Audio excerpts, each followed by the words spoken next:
ఈరోజు స్టోరీ చెప్పేటప్పుడు నేను ఒక పాట పాడతాను. ఆ పాట ఎవరు పాడతారు?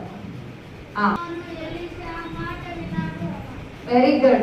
అలా అలర్ట్గా ఉండాలి. ఏం అడుగుతున్నారు మనకు తెలిస్తే కానీ ఒకసారి మనం చెప్పలేము. అందుకని ఆలోచన అంతా ఇక్కడే ఉండాలి. ఓకే, నయమాను యొక్క ప్రొఫెషన్ ఏంటి? ఆయన పని ఏంటి?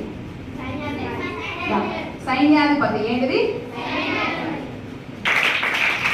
సైన్యాధిపతికి మరి ఏమి రోగం వచ్చింది? క్లాస్ పడండి. రోగం వచ్చినటువంటి నయమాను వాళ్ళ ఇంట్లో పనిచేస్తున్నటువంటిది పాప ఏ దేశస్తురాలు? ఎవరికి ఇవ్వట్లేదు. ఇశ్రాయేలు లేదా హెబ్రీ బాలిక. ఆ కుష్ఠరోగం వస్తే ఏ ప్రవక్త దగ్గరికి వెళ్ళాలని చెప్తుంది? ఎలీషా. ఎవరు? క్లాస్ పడండి. ఎలీషా ప్రవక్త ఏ ఊర్లో ఉన్నాడు? ఆ ఊరు పేరు చెప్పాలి. షోమ్రోను. నయమాను వెళ్ళడం కంటే ముందే పత్రిక రాస్తారు ఒక ఆయన. ఎవరు ఆయన? రాజుగారు. ఏ దేశపు రాజు? ఏ దేశపు రాజు? సిరియా దేశపు రాజు. ఏ దేశపు రాజు? ఆ లేఖ రాసేటప్పుడు ఎన్ని మణుగుల వెండిని పంపిస్తాడు? ఎన్ని మణుగుల వెండిని?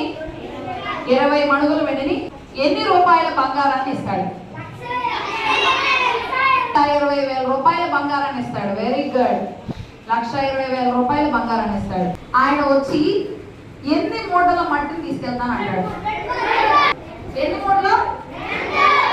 దేని మీద పెట్టుకొని తీసుకెళ్తానని చెప్తాడు? ఏమి గాడిదలు? ఏమి గాడిదలు? కంచెర గాడిదలు. పర్లేదా? యోర్దాను నదిలో ఎటువంటి దైవం వచ్చింది నయమానికి? ఎలాంటి పిల్లలు? పసిపిల్లలు లాంటి దేహం వచ్చేస్తుంది. ఎలాంటిది?